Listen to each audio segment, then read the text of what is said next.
হানজালার গোসল হয়েছিল তৃতীয় আসমানে জমজমের পানিতে। হযরত হানজালা রাদিয়াল্লাহু তাআলা আনহু তিনি সদ্য বিবাহ করেছেন। ওই সময় আমাদের প্রিয় নবী সাল্লাল্লাহু আলাইহি ওয়াসাল্লাম সাহাবীদেরকে বললেন, আমার সাহাবায়ে কেরাম, তোমরা উহুদের যুদ্ধের জন্য প্রস্তুতি গ্রহণ করো। রাসূলুল্লাহ সাল্লাল্লাহু আলাইহি ওয়াসাল্লাম হযরত হানজালা রাদিয়াল্লাহু তাআলা আনহুকে বললেন, হানজালা, তোমাকে যুদ্ধে যেতে হবে না। তখন হানজালা রাদিয়াল্লাহু তাআলা আনহু বললেন, ইয়া রাসূলুল্লাহ, আপনি যুদ্ধে যাবেন, কাফেরদের সঙ্গে যুদ্ধ করবেন, আর আমি সেখানে না গিয়ে স্ত্রীর সঙ্গে আমোদ প্রমোদ করব? এটা আমি সহ্য করতে পারবো না। আমাকেও যুদ্ধে নিয়ে চলুন।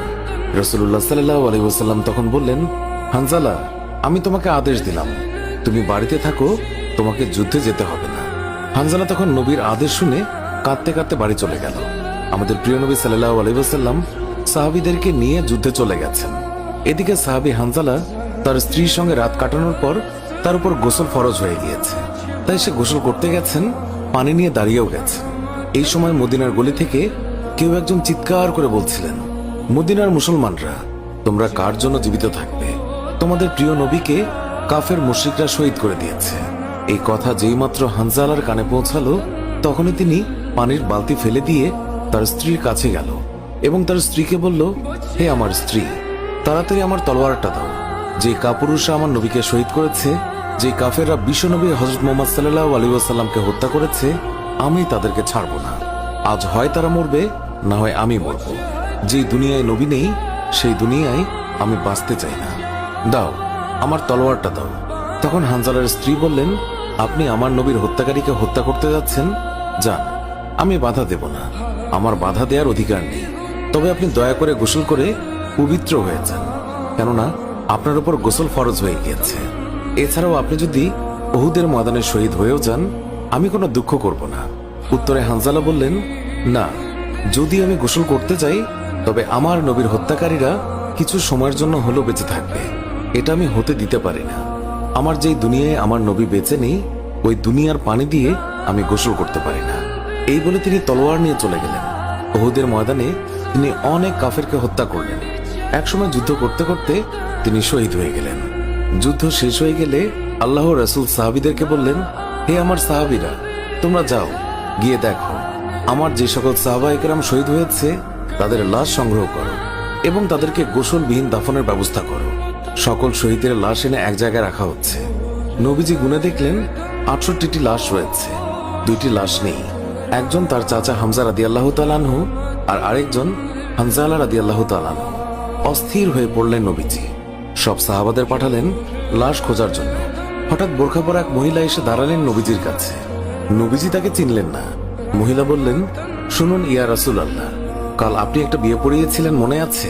নবীজি বললেন, হ্যাঁ, আমি তো হানজালার বিয়ে পড়িয়েছি, যার বিয়ের খুশিতে আমি খুরমা খেজুর ছিটিয়েছিলাম। মহিলা বললেন, ইয়া রাসূলুল্লাহ, আমার হাতটা দেখেন, হাতের মেহেদি এখনো শুকায়নি। কাল বিকেলে বিয়ে হয়েছিল, আর রাতে উহুদের যুদ্ধের জন্য বের হয়ে যান হানজালা। ওনার উপর গোসল ফরজ হয়েছিল, কিন্তু উনি গোসল করে বের হতে পারেননি। যাওয়ার আগে শুধু বলে গেছেন, যদি বেঁচে থাকি তাহলে দেখা হবে দুনিয়ায়, আর যদি শহীদ হয়ে যাই তাহলে দেখা হবে জান্নাতে। নবীজি কাঁদছেন। মহিলা বললেন, ইয়া রাসূলুল্লাহ, শহীদের তো আপনি গোসল দেন না, আমার স্বামীকে আপনি একটু গোসল করিয়ে দেবেন। নবীজি সম্মতি প্রকাশ করার পর একজন সাহাবী দৌড়ে এসে বলল, ইয়া রাসূলুল্লাহ, হানজালাকে পাওয়া গেছে। সবাই গেলেন, গিয়ে দেখলেন সাদা কাফনের ভিতরে লাশের মাথায় পানি। নবীজি হানজালার মাথায় হাত দিলেন। জিবরাইল আলাইহিস সালাম আসলেন নবীর কাছে, এসে বললেন, ইয়া রাসূলুল্লাহ, হানজালার কোরবানিতে আল্লাহ পাক এতটাই খুশি হয়েছে যে আমার বাহিনীকে আদেশ করলেন তাকে নিয়ে আসতে। ইয়া রাসূলুল্লাহ, আমরা ফেরেশতারা তাকে তৃতীয় আসমানে নিয়ে জমজমের পানি দিয়ে গোসল করিয়েছি এবং তার শরীর থেকে যে সুগন্ধ পাচ্ছেন, এটা আল্লাহ পাকের বিশেষ খুশবু, মেশক আম্বর আতরের ঘ্রাণ। আমরাই ওনাকে কাফনের কাপড়ে আচ্ছাদিত করেছি। আল্লাহ তার প্রিয় মানুষকে কি পরিমাণ ভালোবাসেন, কি পরিমাণ সম্মানিত করেন, তা আমাদের পক্ষে কল্পনা করাও সম্ভব নয়। শহীদগণকে গোসলবিহীন দাফন করা হয় কারণ কিয়ামতের ওই কঠিন দিন যখন মহান আল্লাহ রাব্বুল আলামিন বিচারের জন্য বসে যাবেন, তখন এই সাহাবায়ে কেরাম আল্লাহর সামনে দাঁড়িয়ে যাবে। মহান আল্লাহ রাব্বুল আলামিন তাদেরকে জিজ্ঞাসা করবেন, বান্দারা, তোমাদের এই অবস্থা কেন? তারা তখন বলবে, রাব্বুল আলামিন, আপনি তো জানেন আমরা আপনার ওই সকল বান্দা যারা আপনার বিরুদ্ধে যে সকল কাফের মুশরিক কথা বলে তাদেরকে হত্যা করতে গিয়ে শহীদ হয়ে গিয়েছিলাম।